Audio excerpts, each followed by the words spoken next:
Never sleep on New Year's Eve. It's something that my mother always told me. And well, I believed her for the longest time because, well, she's my mother. I always assumed that it was because she wanted me to be the runner at her little New Year's party. She would invite her friends over and they would drink and play cards. I would be forced to fill glasses and refill the cheese and crackers. Then when the clock struck midnight, everyone would leave and I would be rushed off to bed. I'm older now, moved in with some friends and got a new job. This new job had been working me crap hours. I had to cover for all people who quit or didn't bother showing up. That meant overtime on overtime. I, being naive, easily accepted it even though it was killing me slowly. So when I finally got off early on New Year's Eve, I thought that I would try and party a bit. My friends and I cracked a few beers and sat in the living room while the TV was turned to the Times Square countdown. I felt my eyes get heavy, but I tried to bear through it. But by the time 10 p.m. rolled around, it was time for me to tap out. I stood up and announced that I was going to bed and went upstairs. I seemed to fall asleep fairly quickly and was teased with a wonderful dream. When I woke up, the house was silent and the sun was shining bright. I went downstairs and grabbed something from the fridge just to see that the living room was a hot mess. I shouted out to my roommate Lauren, but I got no response. I called out again, nothing. She's usually up by now since it was nearing 12 in the afternoon. I went upstairs to Lauren's room, but she wasn't there. I called out to my other roommate Nikki, but no response from her either. When I checked her room, she was also gone. Maybe they went somewhere together? I ran outside and to see if their cars were gone, but they were still there. I assumed that they didn't go for a walk considering the fact that it was the dead middle of winter, where temperatures were reaching nearly -10. While I was outside, I noticed something. There were no cars going by. Now I live on a fairly busy street, so I found this weird. I peeked down a bit further, but there were no cars in sight. Now this may sound weird, but I peeked into my neighbors' houses, but there was no sight of them. All their cars were still in their driveways. I began getting paranoid at this point, so I sprinted back inside. I turned on my radio, one of my Christmas gifts, to the morning talk stations. I was met by radio silence. By then I really started panicking. I grabbed my keys and drove out in my car. I drove for miles on miles, but there were no people. Restaurants, grocery stores. Even in the city there was nobody, just silence. I finally checked my phone. The calls wouldn't ring, texts wouldn't send, and most of all, the date read January 1st, 2021. I came to the conclusion that I was trapped alone in the same year, like the year had repeated itself. At first, being alone was scary. Then it was kind of fun. I would go around exploring buildings I had never been in, sleep in 5-star hotels, walk into celebrities' mansions, and take anything I wanted from stores. But by month 3, all the non-processed food had gone bad, since there was nobody working at the stores. By month 5, the grocery stores began smelling so rancid that I had to wear a mask to enter. I've been living on canned vegetables and frozen food that I'm starting to get sick of it. I would kill to sit down and be able to eat at a restaurant again. By month 7, I began feeling so lonely. I missed everyone I ever knew, and I began going crazy. I would talk to the stuffed dog I named Brian, and we came up with a plan. We would travel to all 50 states and take a picture at all the iconic sites. By month 9, I had already completed it, and I felt this immense feeling of emptiness. I had done everything. I wondered what was going on around the world. Was there anyone trapped like me? I couldn't check, since, well, I couldn't fly a plane. By month 11, I had gone so insane that I thought that maybe if I just ended it all that I would be released from this hell. But then I paused and thought for a moment. If there was a way to get in, then there is a way to get out. After much thinking, I came to the conclusion that I had to make it to New Year's again. But then I saw them. There were these creatures. They stood over 9 foot and spoke in this deranged English kind of tongue. They were looking for someone me. I got the sense that I should run, so I did. It's December 21st, 2021 right now, and I'm hiding out in California. Though I can't stay for long. Those things have been following my tracks, and they're quickly catching up. I'm afraid that I won't make it to the end of the year, to 2023. In case I don't, heed my warning as my mother warned me. Never sleep on New Year's Eve. I'm a long-time reader, first-time poster, so I don't even know if this is the right place to post this on, but it was incredibly terrifying and still gives me chills, as cliche as that sounds. I know some people say these stories are 100% true for immersion, but believe me when I say that this is 100% true.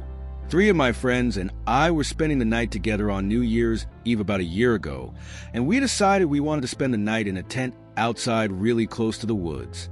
We were laughing and fucking around, you know, normal teenage things. Then we heard this rustling outside in the leaves. Figuring it was just an animal or something, we shrugged it off. At this point, it was nearing midnight, and we had a flashlight on in the tent, and we were blasting music. That's when all hell broke loose. We heard this chirping noise outside. When I say chirping, I don't mean it was like a bird or a raccoon, but this unearthly chirping that didn't sound like any animal at all. In fear we were about to be ambushed, I demanded my friends temporarily turn off the lights and the music. At first they looked at me like I was crazy, but I strengthened my tone. Turn it all off.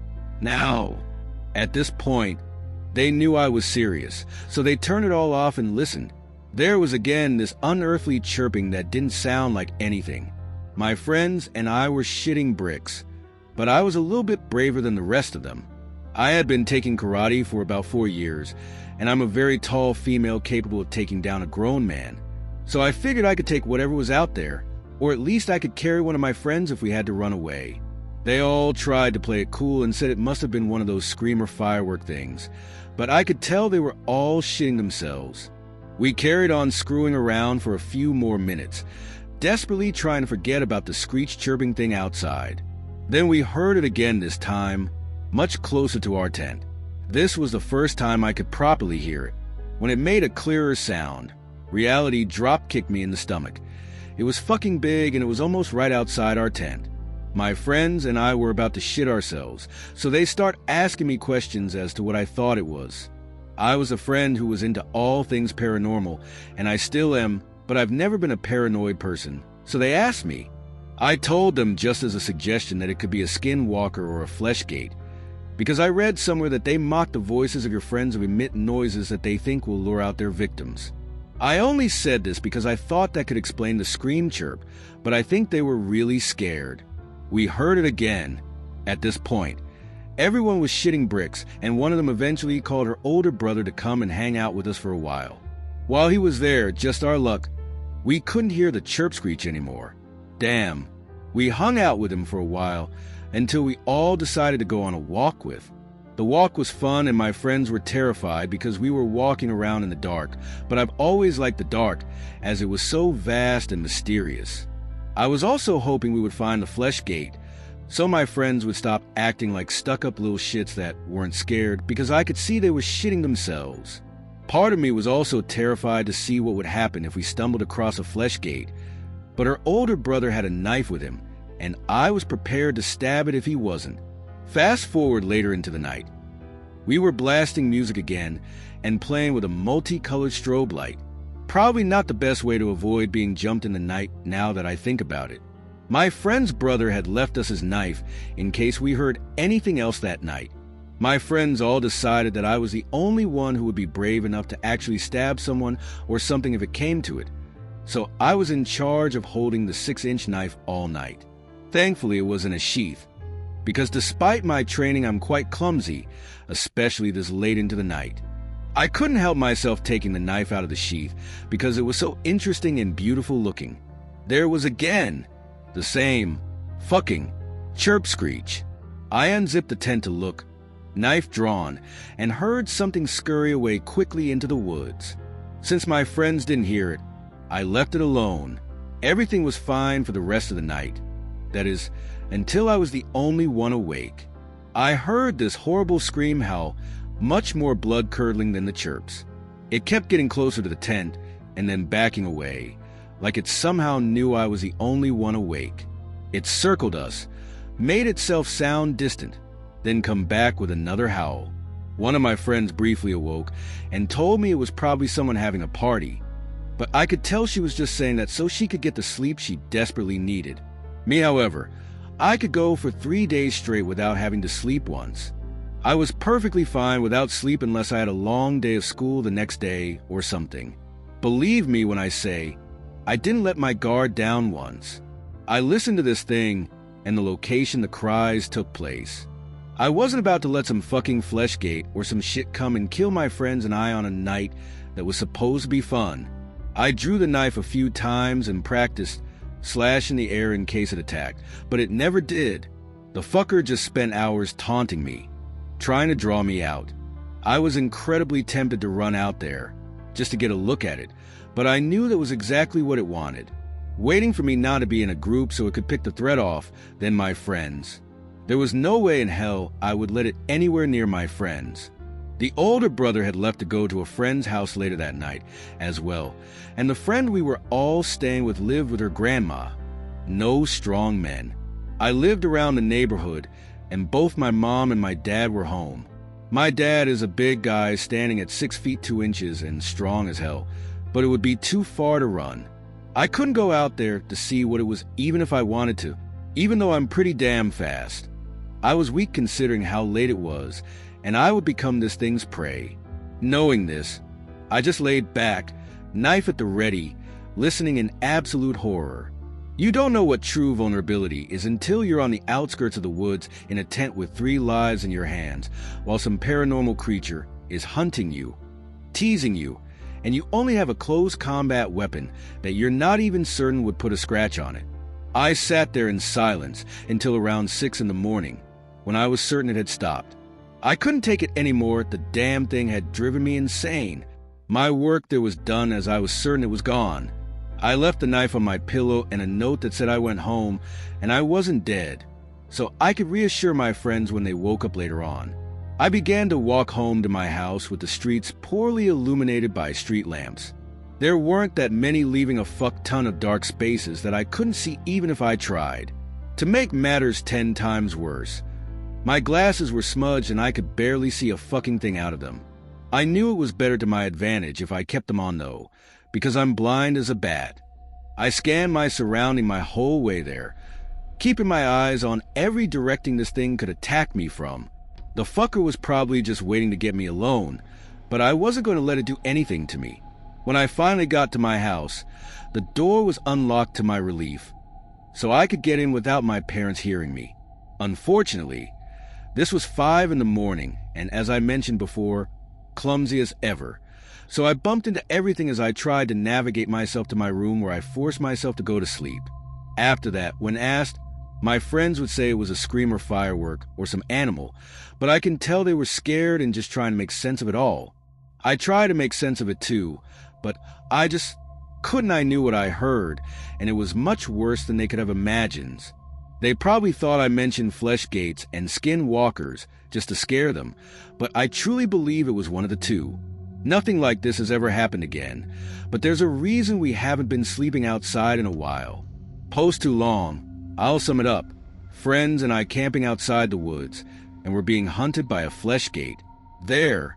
Don't get me wrong, I still love the dark, but this turned us all away from it for a bit.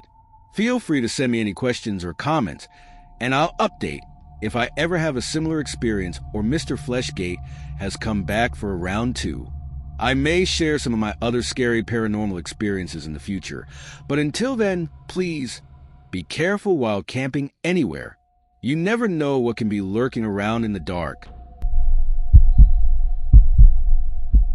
I know this story is not like most featured on this channel, but I'm going to share it anyway. This happened on New Year's Eve of 2021, when I was 17, on a now deleted app called It's Me. It was an app where you could talk to people all around the world, without the fear of showing your face, as you created your own animated avatar. Looking back, the app was a really enjoyable experience, as I met people I'm still friends with today, but most people who used It's Me could agree that it could get toxic. Many users, including myself, Trolled parties, which were basically live streams where a host could allow 3 other people to be talking with them and the party's guests could comment in the chat. One time I was trolling a party when I was new to the app, and the host was, unbeknownst to me, quite notorious on the app and already had a large following. Before this, I'd never heard of the host, although I knew a couple of her friends. Her name was Kaylani and mine was Sealnez, not my real name. Usually, the people I trolled didn't have the reaction I wanted. I'd be arguing back, but this host started arguing back, and we went back and forth for a while. With the party getting many guests and the comments were going wild. After the party, I texted her on the app going back and forth with her again until we were full on beefing, and I asked her to pull up.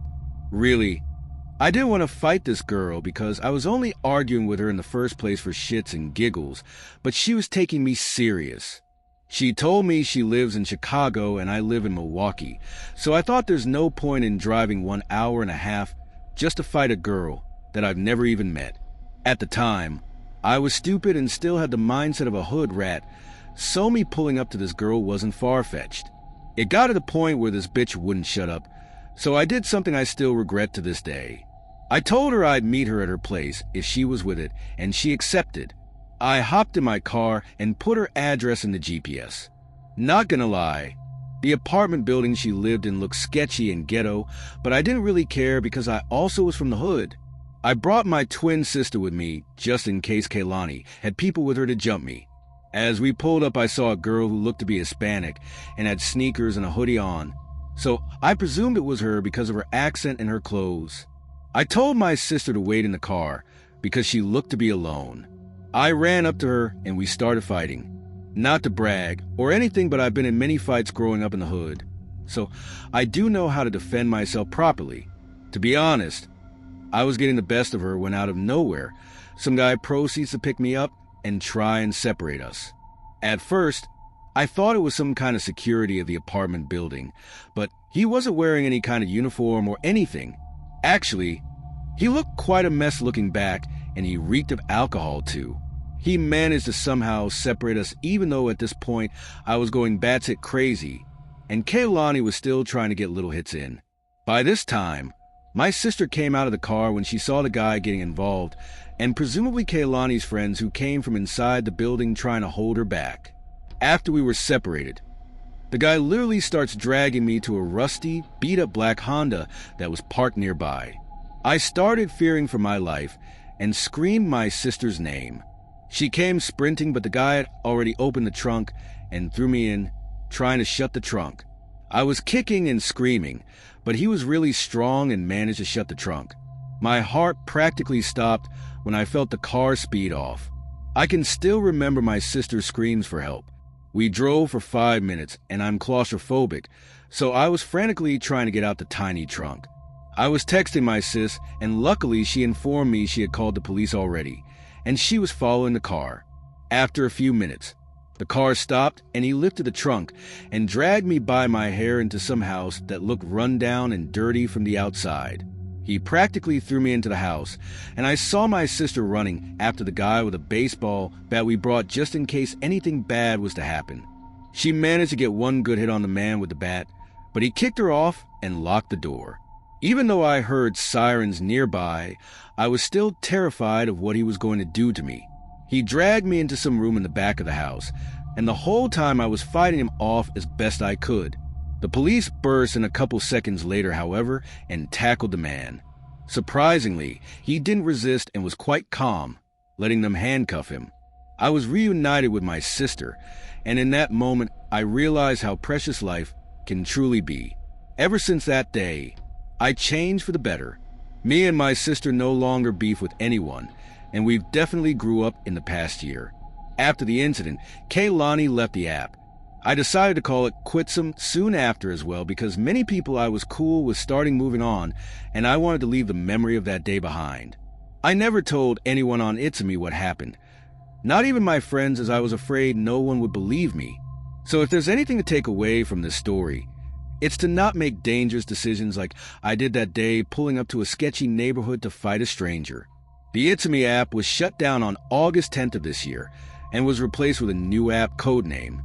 Recently, I moved back to England with my sister, and we both go to an amazing college here. I hope y'all stay safe and have a Merry Christmas and an even better New Year.